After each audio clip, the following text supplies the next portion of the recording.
Recording start कर दूँ।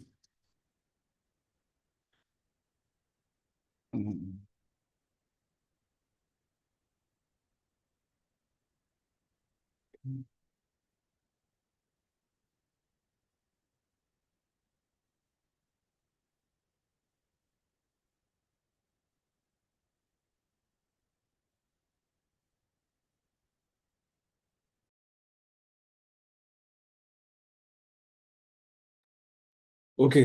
तो अब तक हम लोग चार ऑपरेटर्स पढ़ चुके हैं। सॉरी, पांच ऑपरेटर्स पढ़ चुके हैं। पहले हमने स्टार्ट लिया था अर्थमेटिक ऑपरेटर से। फिर हमने रिलेशनल ऑपरेटर्स पढ़े। Then logical operators, bitwise operators और असाइनमेंट ऑपरेटर्स। ऑपरेटर्स में बस लास्ट रह गया है मेंबरशिप ऑपरेटर्स। ये देख लेते हैं, 1 मिनट लगेगा बस इसे। मेंबरशिप ऑपरेटर्स क्या होते हैं? देखो, मैं देख लेता हूँ बल्कि। अब आप क्या चाह रहे हो? आपके पास एक नाम है, हम सपोज करते हैं एच फिजिकल्स टू। उसमें स्ट्रिंग सेव हुई हुई है। अब वो स्ट्रिंग क्या है? अ, वो स्ट्रिंग है माई नेम इज अली। ठीक है। और अब आप क्या चाह रहे हो? आप देखना चाह रहे हो कि क्या अली जो है वो इस लिस्ट के अंदर है, इस स्ट्रिंग के अंदर है। तो आप क्या लिखोगे? आप लिखोगे प्रिंट, और आप यहाँ पर कहोगे अली, बल्कि अली को इन्वर्टेड कॉमा में डालो। और आगे इसके लिखोगे अली इन एक्स। अभी क्या चेक करेगा? ये चेक करेगा कि क्या अली का जो नाम है अली, ये इस बड़ी लाइन के अंदर है, इस सेंटेंस के अंदर है या नहीं है। रन करते हैं इसे। तो ये हमें बता देगा यस या ट्रू फॉल्स की सूरत में आंसर कर देगा हमें। एक मिनट, ये थोड़ा रन हो जाए पाइथन। तो देखो, ट्रू कह रहा है कि यस, हाँ, ये जो अली है वो ये जो अली नाम है वो इस सेंटेंस के अंदर मौजूद है। ठीक है। तो एक मेंबरशिप ऑपरेटर ऑपरेटर होता है इन, और दूसरा होता है नॉट इन। अगर मैं यहाँ नॉट इन लिखूंगा तो ये फॉल्स कहेगा मुझे। ठीक है। नॉट इन का मतलब है कि मैं कह रहा हूँ कि अली एक्स के अंदर नहीं है, तो ये कहेगा फॉल्स। क्योंकि इसकी वजह है कि अली तो है इस सेंटेंस के अंदर, इसलिए इसका आंसर फॉल्स आएगा। ये देखो, फॉल्स आंसर आ रहा है। सही है। इसको हम एक जगह और भी इस्तेमाल करते हैं। अभी मैं सिर्फ इसे इसको आप ऐसे भी कर सकते हो कि आप लिखो यहाँ पर ए इजिकल्स टू, एक लिस्ट कर लो। उस लिस्ट के अंदर आप कुछ नाम डाल दो। जैसे 1, 2, 3, 4, चार नाम डाल दिया आपने। अब आप चेक करना चाह रहे हो कि क्या इस लिस्ट के अंदर टू है। इस लिस्ट के अंदर तो आप लिखोगे टू इन ए, यानी टू ए के अंदर है या नहीं है। अगर है तो नीचे ट्रू आएगा, अगर नहीं है तो फॉल्स आएगा। तो ट्रू आंसर आ रहा है, इसका मतलब है टू जो है वो ए की लिस्ट के अंदर मौजूद है। सही। अच्छा, अगर यहाँ पर हम ऐसे कर लें, हम डायरेक्टली बना लें, हम लिखें यहाँ प्रिंट, और प्रिंट के अंदर लिखें कि क्या ए एक वर्ड है, वो ए वर्ड इस लिस्ट के अंदर है।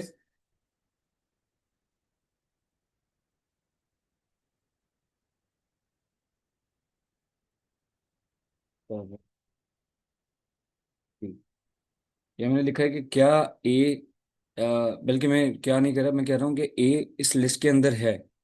ठीक है, इस लिस्ट के अंदर, ये लिस्ट है पूरी, और मैंने कहा है कि ए इसके अंदर है। तो इसका आंसर आएगा ट्रू, क्योंकि हमें ए नजर आ रहा है। लेकिन अगर मैं यहाँ कर दूँ, पहले रन करते हैं इसे। तो देखो, आंसर आ गया ट्रू। अगर मैं यहाँ कर दूँ, मैं यहाँ पर नया एफ। अब देखो, एफ नहीं है इस लिस्ट के अंदर, तो यहाँ पर आंसर आ जाएगा फॉल्स इसका। लास्ट में देखो लिखा हुआ है फॉल्स। सही है, ये चीज़ सेम आप इधर ऊपर भी ट्राई कर सकते हो। आप पूछ सकते हो कि क्या 5 इस ए नाम की लिस्ट के अंदर है। तो आंसर आएगा फॉल्स, क्योंकि 5 तो नहीं है इसमें, 4 तो लिखा हुआ है सिर्फ। ऐसे यहाँ पर अब लिख लो कि क्या जलाल नाम जो है वो इस सेंटेंस के अंदर है। तो आंसर आ जाएगा कि नहीं, ये नाम इसमें नहीं है। सही, फॉल्स, ये बात गलत है। ठीक है। तो मेंबरशिप ऑपरेटर बताते हैं आपको कि ये दो मेंबरशिप ऑपरेटर्स हैं, इन और नॉट इन। और इसको हम लोग चेक करते हैं, चेक करने के लिए कि क्या कोई स्ट्रिंग या कोई नंबर या डेटा की कोई भी टाइप है, वो किसी एक वेरिएबल के अंदर या किसी लिस्ट के अंदर मौजूद है या नहीं है, आप उसको चेक करते हो, और ये आपको ट्रू और फॉल्स की फॉर्म में आंसर करता है। ठीक है, बात समझ में आ रही है ये? अगर इसमें कोई सवाल है तो पूछो। अगर क्लियर है मेंबरशिप ऑपरेटर तो लिख दो नीचे कम चैट में क्लियर, तो हम आगे बढ़ते हैं फिर।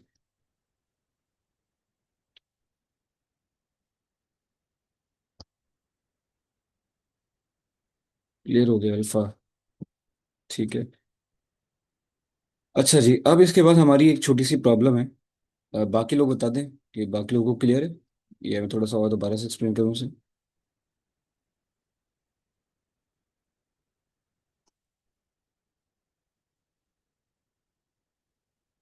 बताइए। उमैमा को क्लियर नहीं है? ओके। उमैमा क्या पार्ट क्लियर नहीं हुआ इसमें? देखो, इसमें बस एक सिंपल सी बात है। आपने एक वेरिएबल लिखा एक्स, उसके अंदर आपने सेंटेंस कॉपी कर दिया, छुपा दिया इस एक्स के अंदर। ठीक है। अब आप पूछ रहे हो कि क्या ये जो नाम लिखा हुआ है जलाल, ये नाम इस सेंटेंस के अंदर है, तो आपने लिखा जलाल इन एक्स। ठीक है, बल्कि आप क्या नहीं कह रहे, आप कह रहे हो जलाल इस एक्स के अंदर है। आप स्टेटमेंट दे रहे हो एक, कि जलाल जो नाम है ये इस सेंटेंस में मौजूद है। जलाल इन एक्स, जलाल एक्स के अंदर है।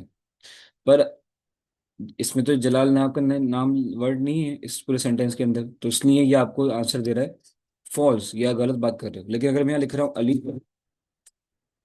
कि अली एक्स के अंदर या इस अली सेंटेंस के अंदर है, तो ये आंसर करेगा ट्रू, क्योंकि अली वाकई यहाँ लिखा हुआ है अली। अगर मैं यहाँ लिखूँ इज जो है वर्ड, ये इस सेंटेंस के अंदर है, इज इन एक्स, तो ये आंसर करेगा ट्रू, क्योंकि इज भी वहाँ मौजूद है।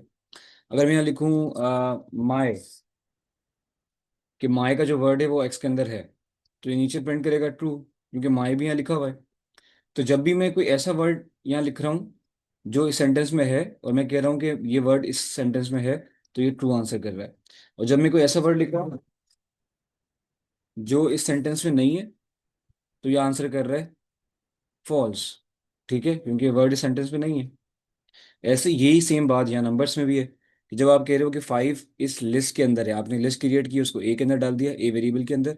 फिर आप कह रहे हो कि 5 एक नंबर है, वो इस लिस्ट ए के अंदर है, पर आपको पता है कि यहाँ तो 5 नहीं है, तो ये आंसर करेगा, प्रिंट करेगा आउटपुट में फॉल्स। ये बात गलत है आपकी। लेकिन अगर मैं यहीं पर लिखता हूँ कि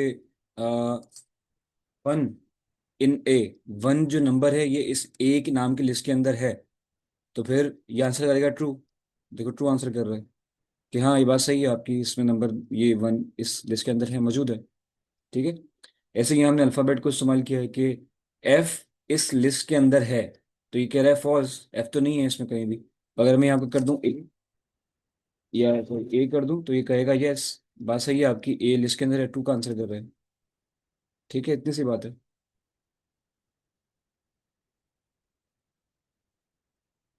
सर, इसमें हैश नहीं लगा सकते। कहाँ पर लगा नहीं सकते? यहाँ पर लगा देते हैं।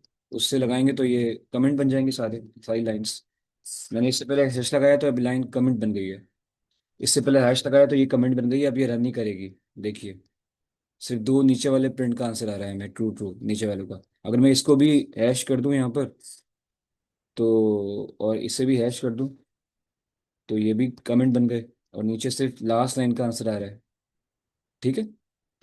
मैं अभी हटा देता हूँ इसको हैश को, क्योंकि बाद में कोई पढ़ेगा इस नोटबुक को तो वो कंफ्यूज हो जाता है। मैं आज इस नोटबुक का लिंक भी भेज दूंगा आपको, तो आके आप इसे खोल के रिव्यू कर सको कि सेंटेंस अगर नाम आ रहा है तो ये गलत क्यों हुआ होगा। सर, अगर दोनों सेंटेंस में एक भी इस सेंटेंस अगर नेम आ रहा है, तो ये बात समझ नहीं आ रही लिश में मुझे आपकी, क्या कहा आपने ये? दोबारा लिखो सही तरह से, समझ नहीं आई बात, ताकि हम फिर आगे बढ़ें जल्दी से कैसे करके। अलिशबा, आप लिखिए जल्दी, बताइए क्या बात कही है आपने, मुझे समझ नहीं आ रही है। आपकी बात क्लियर नहीं है मुझे।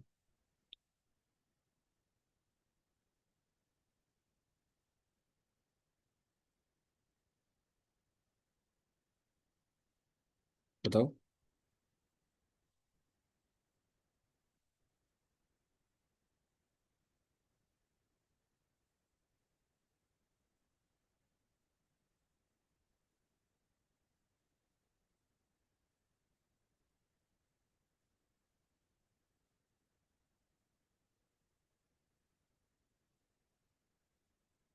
बस आ गई सर, ठीक है, चलो आगे बढ़ते हैं। अब हम एक छोटी सी प्रॉब्लम करते हैं सॉल्व, जो हमने पीछे जितना कुछ पढ़ा है उस सब को अगर आपने सही तरह से पढ़ा होगा तो आपको फिर आप ये प्रॉब्लम को कर पाओगे। ठीक है, प्रॉब्लम ये है कि हम यहाँ लिख देते हैं, बल्कि प्रॉब्लम या प्रोग्राम लिख देते हैं इसे, कि राइट प्रोग्राम, कोई सवाल कर रहा है। किसी पार्टिसिपेंट ने भी हाथ रेज किया था, कौन था? पूछो बेटा जो भी है, चैट में लिखो सवाल, अपनी बात कहो।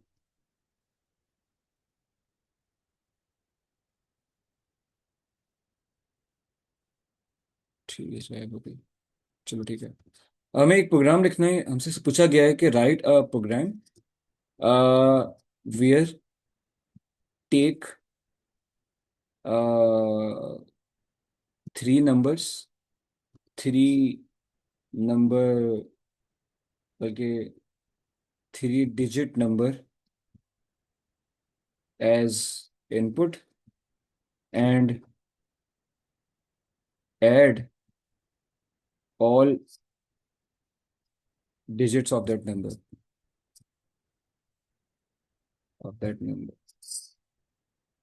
ठीक है, आपसे कहा गया है कि आप ऐसा प्रोग्राम लिखो जिसमें आप यूजर से इनपुट लो तीन नंबर्स, और जो तीन नंबर, बल्कि एक ऐसा नंबर इनपुट लो जिसमें तीन डिजिट्स आते हो, जैसे 3 4 5, 4 6 5, ऐसे तीन डिजिट वाला नंबर इनपुट लो। और जब वो नंबर आप ले लो इनपुट में, तो फिर उस नंबर को आप उस नंबर के तीनों डिजिट्स को आप ऐड करो आपस में। मिसाल के तौर पे, आप यूजर ने नंबर डाला 3 4 4, 3 4 3, तो आप मुझे ऐसा प्रोग्राम लिखो जो 3 4 3 जब यूजर डाले तो ऑटोमेटिकली वो उसको इसका सम बता दे, तो 3 + 4 + 3, और ये इज इक्वल्स टू हो जाएगा 7 + 10 के। ठीक है, यूजर से आप इनपुट लाओ, यूजर जैसे इनपुट डाले नंबर टाइप करे, ठग करके उसको नीचे उन तीनों नंबर्स का सम मिल जाए। ठीक है, वो एक नंबर हमें हमसे कहेंगे तीन नंबर वाला, कोई तीन डिजिट वाला नंबर डालो, और बाद में जो हमारा प्रोग्राम है वो तीन डिजिट के नंबर को ऐड कर दे आपस में। ठीक है, वेरिएबल नहीं हो सकता है, क्या कह रहे हो, समझ नहीं बात। चलो हम पहले इसको देखते हैं, फिर मैं क्वेश्चन लेता हूँ आप लोगों के। अब शुरुआत हम लोग, चलो पहली लाइन तो बहुत इजी है कि आप शुरुआत करोगे नंबर को एज अ इनपुट लेने से। तो नंबर को इनपुट लेने के लिए क्या करते हो, आप लिखते हो नंबर, एक वेरिएबल क्रिएट करें नंबर, और इजिकल्स टू हम कह रहे हैं, उसमें हम क्या करेंगे, इनपुट, याद होगा फंक्शन आपको, इनपुट फंक्शन, जिसमें हम लिख के जब भी लिखते हैं तो उससे उसके बाद जब भी रन करते हैं इस फंक्शन को लिखकर, तो वो हम यूजर से इनपुट मांगता है, पूछता है कि कुछ नंबर एंटर करो या कुछ भी एंटर करो। ठीक है, आपने इनपुट फंक्शन ऐड किया, और आप चाह रहे हो कि इनपुट फंक्शन के साथ साथ कुछ नीचे लिखा हुआ भी है, पहले हम इसको रन करके देखते हैं इससे क्या होता है। तो जैसे इसको रन करें, देखो एक बॉक्स बना हुआ है जो हमसे पूछ रहा है कि कोई नंबर डालो। मैं अगर 3 2 3 डाल रहा हूँ, एंटर कर रहा हूँ, तो वो नंबर यहाँ लिखा हुआ आ रहा है। ठीक है, पर मैं चाह रहा हूँ जब मैं इसको कोड को रन करूँ तो यहाँ पर एक लाइन भी लिखी हुई है साथ में, जो लाइन कह रही हो कि इंटर थ्री डिजिट नंबर। तो वो करने के लिए क्या करोगे, सिंपल इनपुट फंक्शन के अंदर आप यहाँ पर वो लाइन लिख दोगे, यहाँ लाइन लिख दोगे आप, इंटर थ्री डिजिट नंबर। ठीक है, आप जब दोबारा रन करोगे इस कोड को, देखो मैं इसको दोबारा रन करता हूँ कोड को, तो देखो ये लाइन अंदर लिखी थी मैंने, ये इनपुट की वजह से बॉक्स तो बना हुआ आ रहा है, लेकिन साथ में जो लाइन अंदर लिखी है मैंने, वो लाइन भी यहाँ लिखी हुई आ रही है, इंटर थ्री डिजिट नंबर। और जब मैं नंबर डालूंगा इसमें 3 4 5 कुछ भी नंबर, तो देखो नीचे वो नंबर लिखा हुआ आ जाएगा 3 4 5। सही है, इतना बात समझ आई, आगे बढ़े।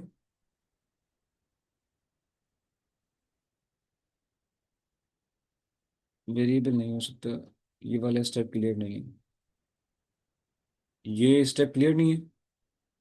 देखो हम में से कहा गया है कि आप यूजर से इनपुट लो। ठीक है, मुझे यूजर से इनपुट लेना है, तो मैंने एक वेरिएबल क्रिएट किया नंबर, और मैंने आज उसके आगे लिखा इनपुट, और इनपुट फंक्शन इस ये ब्रैकेट लगा दिए, तो इनपुट फंक्शन यूज कर लिया यहाँ पे। अब जब मैं इसको कोड को रन कर रहा हूँ तो वो यूजर जो ये मुझसे पूछ रहा है कि नंबर एंटर करो। ठीक है, मैं जैसे इसमें कोई नंबर डाल रहा हूँ तो ये नंबर जाके सेव हो रहा है इस नंबर नाम के वेरिएबल के अंदर। इसको आप तो या आप तो ऐसे कर दो, 3, नहीं ऐसा नहीं कर सकते, 3 डिजिट नंबर। ये आपने वेरिएबल बनाया है 3 डिजिट नंबर का, उसमें आपने इनपुट फंक्शन डाला है। अब यहाँ पर आप जो भी नंबर लिखोगे वो जाके सेव हो जाएगा इस वेरिएबल के अंदर। जैसे मैंने रन किया, इसको एंटर किया, तो इस जो 343 345 नंबर है वो इस वेरिएबल में सेव हो गया जाके। अब अगर मैं नीचे लिखूं प्रिंट, और प्रिंट में मैं डाल दूं इस वेरिएबल को उठा के 3 डिजिट नंबर जो वेरिएबल है, तो ये नीचे मुझे आउटपुट में वो वेरिएबल भी शो करेगा। पहले ऊपर वाले को कमेंट में कन्वर्ट कर देते हैं। ये 3 डिजिट नंबर वेरिएबल क्रिएट हो गया, सेव हो गया इसमें वैल्यूज, ये 345 सेव हो गई है, तो अब ये रन करेगा इसे। तो देखो आंसर आ गया 345, क्योंकि 3 डिजिट नंबर के अंदर 345 सेव हो गया था। सही। दोबारा देखते हैं चला के। अब मैं पहले पहली लाइन रन हो रही है कोड की, इनपुट फंक्शन लगा हुआ है, तो इनपुट फंक्शन जब भी लगता है तो वो पूछता है हमसे कि आप उसमें कोई स्ट्रिंग डालो, कोई वेरिएबल डालो, कुछ भी डालो, कोई वेरिएबल नहीं, कोई नंबर डालो, कोई स्ट्रिंग डालो, या डेटा की कोई भी टाइप डालो। ठीक है। और ये बॉक्स बना हुआ आता है, तो इस बॉक्स में अभी हमने नंबर डाला, जैसे मैं एंटर कर रहा हूँ तो ये नंबर सेव हो रहा है इस वेरिएबल के अंदर। और फिर मैंने नीचे लिखी हुई अगली लाइन, प्रिंट दिस वेरिएबल, इस पे वेरिएबल के अंदर जो कुछ भी है वो नंबर को बाहर निकाल के भेज दो। तो इसमें प्रिंट फंक्शन ने 345 को, जो कि मैंने सेव किया था पहले इसमें, उसको बाहर निकाल दिया है इस लाइन ने। ठीक है, इतना क्लियर हो गया, आगे बढ़े। अब देखो 345 जब आ गया, अगर मैं ये करता हूँ कि मैं चेक करता हूँ कि इस 345 की टाइप क्या है। हम यहाँ टाइप फंक्शन इस्तेमाल कर लेते हैं, ये पढ़ा था हम लोगों ने पहले। आप टाइप लिखो बस, और एक और ब्रैकेट लगा दो अंदर की तरफ। ठीक है, आप लिख रहे हो प्रिंट, और प्रिंट के अंदर आप कह रहे हो कि टाइप बताओ इस वेरिएबल की। तो सवाल आएगा कि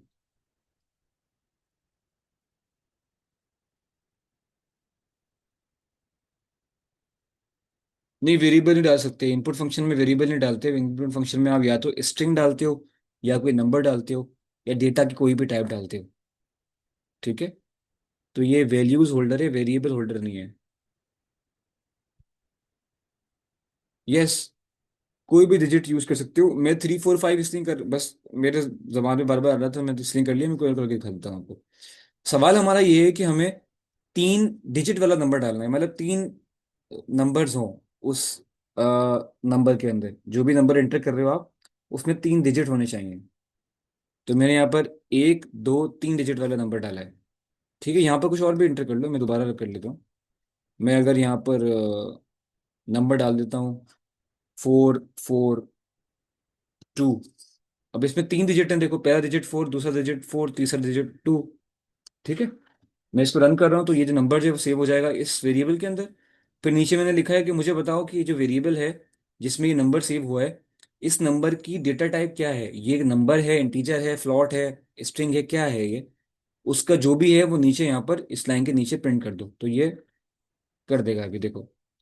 अब देखो अजीब बात ये है कि हमने डाला नंबर अंदर 3442, और जब मैं पूछ रहा हूँ कि 442 क्या है तो बता रहा है कि इसकी डेटा टाइप स्ट्रिंग है। ठीक है, हालांकि हमें पता है कि नंबर्स तो पाइथन में जो सिंपल नंबर होते हैं वो तो इंटीजर्स होते हैं, या इंटीजर लिखाना चाहिए था। लेकिन जब हम पूछ रहे हैं तो डेटा टाइप इसकी स्ट्रिंग बता रहा है। उसकी वजह ये है कि इनपुट फंक्शन में अक्सर ऐसा होता है कि जब भी आप इनपुट फंक्शन में कोई नंबर इंटर करते हो तो उसकी जो डेटा टाइप है उस नंबर की, वो स्ट्रिंग में कन्वर्ट हो जाती है। अब सही करने के लिए इस चीज़ को, उसका तरीका क्या है, आप सिंपल यहाँ पर कर दो, बता दो इनपुट फंक्शन से पहले कि जो चीज़ भी अभी आने वाली है इसके अंदर वो एक इंटीजर है। वो कैसे बताते हैं, आप सिर्फ यहाँ लिखो INT, और ब्रैकेट लगा दो एक और यहाँ पर। ये ब्रैकेट एक और लग गया। अब ये क्या कह रहा है कि, बल्कि मैं चलो यहाँ नहीं करता, आप कंफ्यूज हो जाओगे आगे, देखो मैं आगे कर देता हूँ इसे। ये इनपुट फंक्शन ही सही लिखा हुआ है। नीचे हम क्या कर रहे हैं, हम कह रहे हैं कि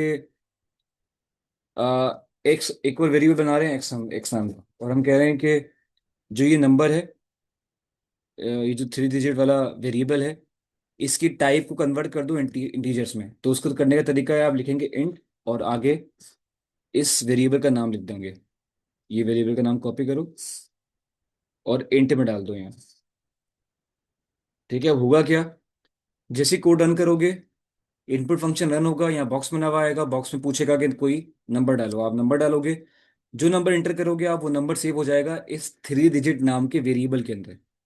फिर आप अगली लाइन एग्जीक्यूट होगी कोड की, जिसमें जो नंबर सेव हुआ है इसमें, इस वेरिएबल के अंदर, वो नंबर कन्वर्ट हो जाएगा इस इंटीजर डेटा टाइप के अंदर।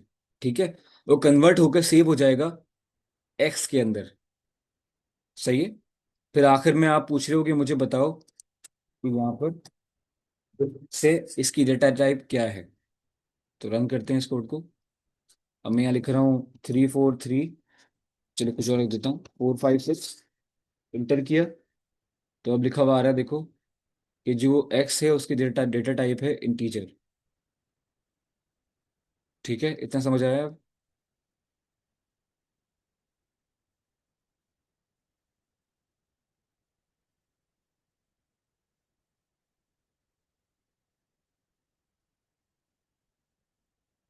वॉइस क्लियर नहीं है यार, दूसरे लोगों को मसला आ रहा है वॉइस का, या सिर्फ आपको आ रहा है? आमना, फरहान और फबीहा, आप दोनों को आ रहा है? आप अपने मोबाइल फोन की, आप जिसमें भी सुन रहे हो, मीटिंग अटेंड कर रहे हो हाँ, दूसरों को क्लियर है, तो आप ऐसा करो ना कि जो जिनको नहीं आ रही, वो थोड़ा सा अपनी स्पीकर की आवाज़ तेज कर लें। लेफ्ट में बटन होता है मोबाइल की, उससे थोड़ी वॉइस तेज करो। ये लैपटॉप में दे रहे हो तो लैपटॉप में नीचे ऑप्शन आ रहा होगा, जैसे मेरे शायद स्क्रीन शो हो रही, तो आपको ये ऑप्शन शो भी हो रहा होगा ये भी यहाँ से। तो आप इस पर क्लिक करके इसको बढ़ा दो यहाँ से, तो आवाज़ फुल हो जाएगी फिर।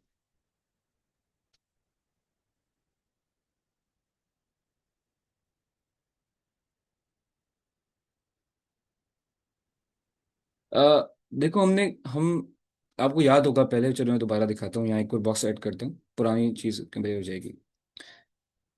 हमने चीज़ पढ़ी थी, हमने एक चीज़ की थी कि अगर आप ऐसा करो, आप लिखो ए, आपने वेरिएबल क्रिएट किया ए नाम, उसमें आपने नंबर सेव किया। ठीक है, फिर आपने कहा कि एक और बी वेरिएबल क्रिएट किया, और आपने कहा कि बी बराबर है ए के। सही है। तो अब क्या हो रहा है, पहले 3 नंबर चले गया था ए के अंदर, अब वो आपने कह दिया कि ए बी के बराबर है, तो 3 नंबर अब बी के अंदर आ जाएगा। सही है। साथ में आप ये भी कह रहे हो कि जो ए है, अभी तो अगर मैं नीचे प्रिंट करूं टाइप ऑफ ए, कि ए की टाइप क्या है, तो ये बताएगा इंटीजर है ए। लेकिन अगर मैं यहाँ पर, जब मैं बी में सेव कर रहा हूँ ए को, मतलब जब मैंने यहाँ लिखा ए इजिकल्स टू बी, तो 3 की वैल्यू बी में भी सेव हो गई है। मैं यहाँ पर अगर बी प्रिंट करूँ, नीचे देखो, टाइप को उसको बंद करते हैं एक मिनट, अगर मैं यहाँ प्रिंट करूँ बी, तो देखो उसका आंसर भी 3 आता है। प्रिंट बी करूँ अगर यहाँ पर, तो देखो उसका आंसर भी 3 आएगा। उसकी वजह ये, तो 3 आंसर आ गया। वजह कि आपने ए में 3 को सेव किया था, फिर आपने कहा कि बी तो ए के बराबर है। ठीक है, तो क्या हुआ, 3 निकल के वो भी 3 बी के अंदर भी चले गया, तो अब बी के अंदर भी 3 आ गया। तो आप जब लिख रहे हो प्रिंट बी, तो नीचे 3 प्रिंट कर रहा है। अब क्या हुआ, आपने कहा यार एक में 3 सेव हो गया है, और जब मैं चेक कर रहा हूँ टाइप, ए की टाइप का डेटा टाइप क्या है, तो बता रहा है मुझे इंटीजर है। ठीक है, ए की डेटा टाइप जो है वो इंटीजर है। आप चाह रहे हो कि ए की डेटा टाइप तो इंटीजर है, लेकिन मैं चाह रहा हूँ कि यार बी की जो है ना वो स्ट्रिंग बन जाए, नंबर 3 लिखा हो लेकिन वो स्ट्रिंग में कन्वर्ट हो जाए। तो आप क्या कर रहे हो, आप यहाँ पर सिंपल लिखोगे STR, यहाँ ब्रैकेट लगाओगे, और ये हो गया काम आपका। अब हुआ क्या, ए के अंदर 3 है, 3 यहाँ ए की जगह पर आ गया, और आप कह रहे हो कि 3 को कन्वर्ट कर दो स्ट्रिंग के अंदर, और कन्वर्ट करके स्ट्रिंग में उसको बी में सेव कर दो। ठीक है, और अब जब मैं यहाँ पर ए की टाइप चेक करूंगा, तो इस इंटीजर आएगी, और बी की चेक करूंगा अगर टाइप, और यहाँ बी की चेक करूंगा अगर, तो ए की इंटीजर आएगी, बी की स्ट्रिंग आएगी। देखना अभी, देख रहे हो? हालांकि दोनों में थ्री सेव हुआ है, लेकिन आपने क्या किया यहाँ पर, ए की वैल्यू को कन्वर्ट किया पहले थ्री में और उसको सेव कर दिया बी के अंदर। स्ट्रिंग में कन्वर्ट किया थ्री को और फिर बी में सेव कर दिया, इसलिए यहाँ बी की टाइप स्ट्रिंग हो गई है और ए की टाइप इंटीजर ही है। ये एक तरीका है। यहाँ पर आप कोई भी डेटा टाइप लिख के किसी भी वेरिएबल को या वेरिएबल के अंदर जो वैल्यू है उसको किसी भी डेटा टाइप में कन्वर्ट कर सकते हो। ठीक है। तो हमने इंटीजर को स्ट्रिंग में कन्वर्ट कर दिया इस फंक्शन को इस्तेमाल करके। यहाँ अगर मैं इंटीजर लिखूंगा वापस, तो वापस ये जो है बी में अब इंटीजर ही सेव हो जाएगा। तो नीचे देखो दोनों में इंटीजर आंसर आ रहा है। प्रिंट टाइप बी कर रहा हूँ तो नीचे इंटीजर आंसर आ रहा है। सही है। तो यही चीज यहाँ पर हुई हुई है इधर। पहले आपने वेरिएबल क्रिएट किया है, थ्री नंबर्स नंबर छोड़ दो, मस्ता कर रहा है आपको, तो यहाँ आप कर लो एन थ्री कर दो। ठीक है, आपने एन थ्री नाम का वेरिएबल क्रिएट किया, उसमें आपने लिखा इनपुट फंक्शन डाला। इनपुट फंक्शन क्या करता है, ये आपसे इनपुट लेता है। जब इसको रन करते हो आप तो ये आपसे इनपुट मांगता है। मैं दिखाता हूँ आपको। हम इसी को ही कॉपी कर लेते हैं यहाँ से, यहाँ में कॉपी कर लेता हूँ और मैं यहाँ लिखता हूँ अगर प्रिंट एन थ्री, रन करता हूँ कोड को, तो ये क्या करेगा, ये इनपुट फंक्शन मुझसे इनपुट मांगेगा। और साथ में जो ये लाइन लिखी हुई आ रही है इंटर थ्री डिजिट नंबर, ये वो लाइन है जो मैंने यहाँ इंटर लिखी है। मैं यहाँ जो लाइन भी लिख दूँ वो लाइन यहाँ लिखी हुई आ जाएगी। ठीक है। यहाँ आप ये भी लिख सकते हो, hello please enter, please enter a three digit number. ठीक है। और अभी इसको पहले चलाना रोकना पड़ेगा यहाँ से। रन कर दूँ दोबारा से तो देखो लिखा हुआ आ गया, hello please enter a three digit number. सही है। यहाँ पे नंबर डालो, थ्री फोर फाइव नंबर डाला मैंने, इंटर किया, तो ये थ्री फोर फाइव नंबर यहाँ प्रिंट हो गया। सही है। तो ये इनपुट फंक्शन क्या करता है, ये आपसे इनपुट मांगता है। अब पहली लाइन हमने यहाँ लिखी है इनपुट फंक्शन, और अब फिर हमने लाइन लिखने के बाद क्या होगा, जो भी नंबर आप डालते हो वो नंबर सेव हो रहा है इस एन थ्री वेरिएबल के अंदर। मैंने थ्री फोर फाइव लिखा यहाँ पर, तो वो थ्री फोर फाइव सेव हो गया इस एन थ्री वेरिएबल के अंदर। अब अगला स्टेप क्या है, मैंने जब मैं एन थ्री की टाइप चेक कर रहा हूँ यहाँ पर, यहीं कर लेते हैं, मैं कर रहा हूँ टाइप, बताओ एन थ्री की टाइप क्या है, डेटा टाइप क्या है इसकी। तो ये बताएगा कि वो बल्कि हमें वापस थ्री फोर फाइव करना पड़ेगा इंटर। तो ये बता रहा है स्ट्रिंग है, हालांकि मुझे इंटीजर चाहिए। तो अब स्ट्रिंग है तो मुझे इसे कन्वर्ट करना पड़ेगा इंटीजर के अंदर। वो कैसे करते हैं, उसका तरीका सिंपल है कि आप आ, यहाँ पर ऐसा कर दो, यहाँ लिख दो आप सिर्फ इंट, और बल्कि यहाँ ऐसा नहीं करो, यहाँ आप एक और वेरिएबल क्रिएट करो, एन थ्री कर लो बेशक, या एन फोर लिख लो यहाँ पर पहले, या न्यू कर लो, या कुछ भी कर लो, मैं एक्स ले लेता हूँ अभी। और मैं यहाँ कह रहा हूँ कि इंट इंटीजर में कन्वर्ट कर दो। किसको करना है इंटीजर में कन्वर्ट, इस वेरिएबल को कर दो, यहाँ डाल दो सर। सही है। और टाइप में कर दो एक्स। अब आप कह रहे हो कि जो इनपुट फंक्शन आपसे नंबर मांगेगा, नंबर आप डालोगे, वो नंबर सेव हो जाएगा इस एन थ्री के अंदर। जब वो एन थ्री में नंबर सेव होगा उसकी डेटा टाइप स्ट्रिंग होगी, तो फिर वो एन थ्री यहाँ आ जाएगा इसके अंदर। और एन थ्री की जो स्ट्रिंग वाला नंबर था वो अब कन्वर्ट हो जाएगा इस इंटीजर की वजह से इंटीजर के अंदर, यानी इंटीजर डेटा टाइप पे कन्वर्ट हो जाएगा। और कन्वर्ट होने के बाद सेव हो जाएगा एक्स के अंदर। फिर आप पूछ रहे हो टाइप बताओ एक्स की, तो ये आपको बताएगा कि वो इंटीजर है। नंबर डालते हैं यहाँ पर हम, four five six four five three, inter किया, तो देखो बता रहा है कि अब वो इंटीजर में कन्वर्ट हो गया है इसके साथ। ठीक है। तो यही चीज़ हमने यहाँ पर भी की है, ये सेम चीज़ हमने यहाँ की हुई है। सही है।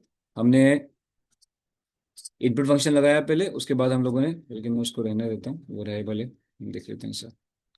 तो यहाँ हमने इनपुट फंक्शन लगाया पहले, एक वैल्यू एंटर डालेंगे, वो इस एन थ्री में सेव होगी, एन थ्री आ जाएगा इधर, इसको हटाना पड़ेगा यहाँ से, एन थ्री यहाँ आ जाएगा। एन थ्री में जो भी नंबर छुपा हुआ है वो कन्वर्ट हो जाएगा इंटीजर में, data type integer data type में कन्वर्ट हो जाएगा, और कन्वर्ट होने के बाद सेव हो जाएगा एक्स के अंदर। फिर आप पूछ रहे हो टाइप बताओ एक्स की, तो ये आपको बताएगा इंटीजर नीचे, four five five four five four, और ये इंटीजर है। सही। अब आगे बढ़ते हैं, सारा टाइम इसमें निकल गया हमारा। अब सवाल हमारा ये था कि थ्री, जो भी नंबर डालेगा यूजर, उस नंबर को आपको उस नंबर के तीनों डिजिट्स को आपस में ऐड करना है। अगर थ्री फोर थ्री डाला है उसने, तो 3 + 4 + 3 करना है, 10 आंसर आ जाना चाहिए आउटपुट में आपका। अगर उसने 4 5 4 डाला है, तो 4 5 4 का आंसर 4 + 5 9, 9 + 4 13 आना चाहिए। ठीक है। अभी अंडरस्टैंडिंग के लिए सपोज कर लेते हैं कि हम बार बार एक ही नंबर डालेंगे, 4 5 6 डालेंगे। ठीक है। तो 4 और 6 हो जाएंगे प्लस करके 10, 10 + 5 15। तो आउटपुट में आंसर हमेशा मुझे 15 मिलना चाहिए जब जब मैं 4 5 6 नंबर डालूंगा। मेरी आवाज़ कट रही है? अलिशबा आप देखो आपका इंटरनेट कनेक्शन सही है, क्योंकि मेरे पास तो इंटरनेट स्पीड अच्छी आ रही है।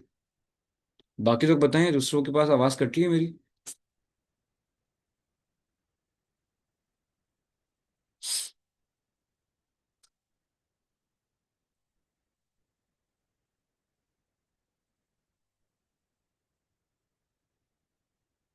आमना के पास कट रही है। आमना देखो, इंटरनेट चेक करो आपका। बहुत से लोगों को सही आ रही है मेरी। ठीक है, चलो ठीक है। अब आप लोगों को अगर याद हो कि अ, अब देखो, मुझे अगर इन तीनों नंबर को जो मैंने अगर 4 5 6 डालूंगा, मैं इसमें एंटर करूंगा, मुझे 4 5 6 को आपस में ऐड करना है, 4 + 5 + 6 करना है। तो मसला ये है कि मुझे पहले इन तीनों नंबर्स को अलग अलग करना पड़ेगा। सही है। अब यहाँ तो हल ये है कि आप कह रहे हो सर आप डायरेक्टली बस इन्हीं को ऐड कर दो, पर यूजर जो अंदर नंबर डाल रहा है यहाँ पर, मुझे नहीं पता वो नंबर क्या डालेगा। तो मुझे ऐसा प्रोग्राम बनाना है जो ऑटोमेटिकली सारे नंबर को अलग अलग करे और सारे नंबर को फिर आपस में ऐड करता जाए, ऐड कर दे और मुझे आंसर दे दे। तो वो कैसे करेंगे? देखो, अगर पुरानी आपको बात याद हो, हमने जब ऑपरेटर्स पढ़े थे, अर्थमेटिक ऑपरेटर्स, तो उसमें हमने एक चीज़ पढ़ी थी कि अगर एक नंबर लिखा हुआ है, 4 5 6 लिखा हुआ है यहाँ पर, अगर मैं इस नंबर, प्रिंट लिखना पड़ेगा पहले। ओके।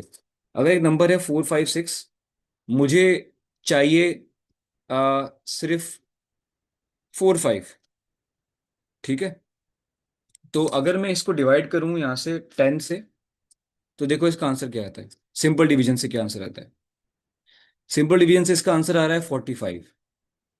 सही है।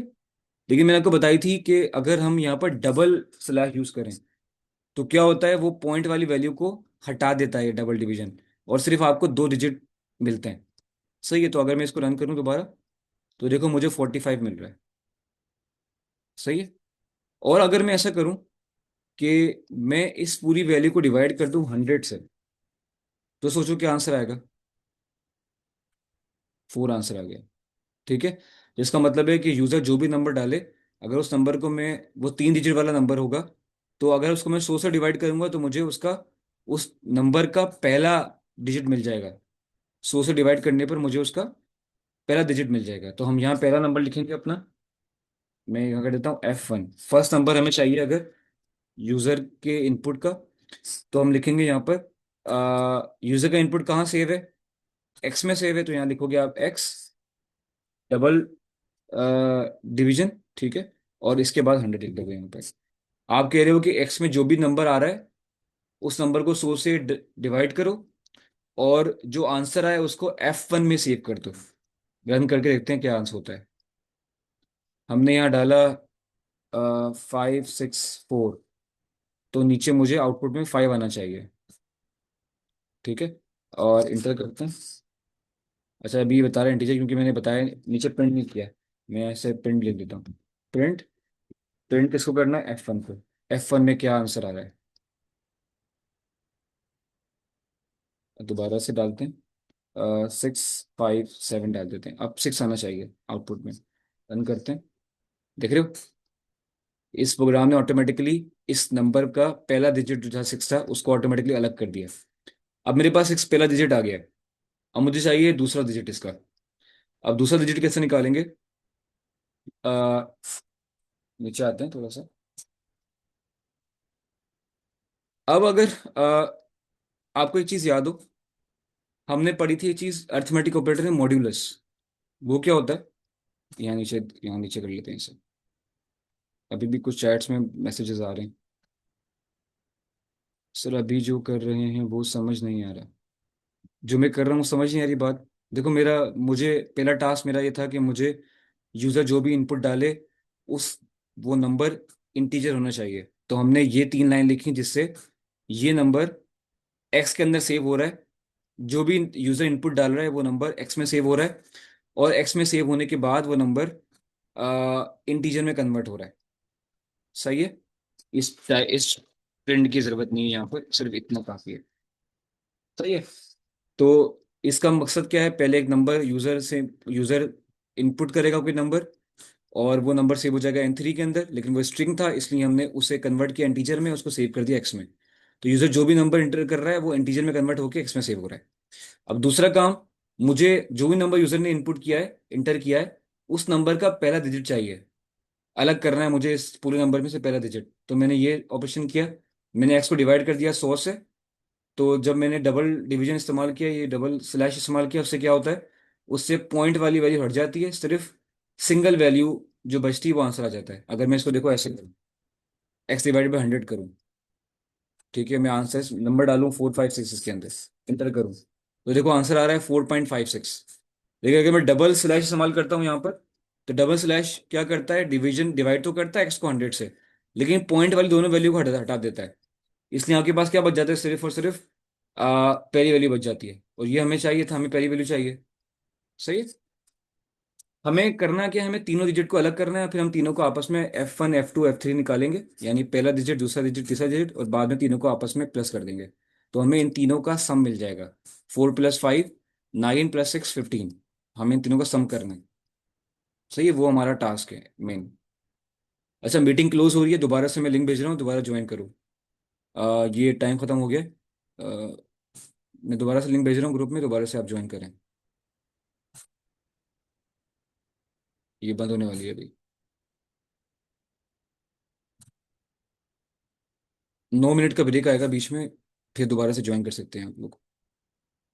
ठीक है, फिर हम इसे खत्म करते हैं, पूरे कोड पे लिखते हैं।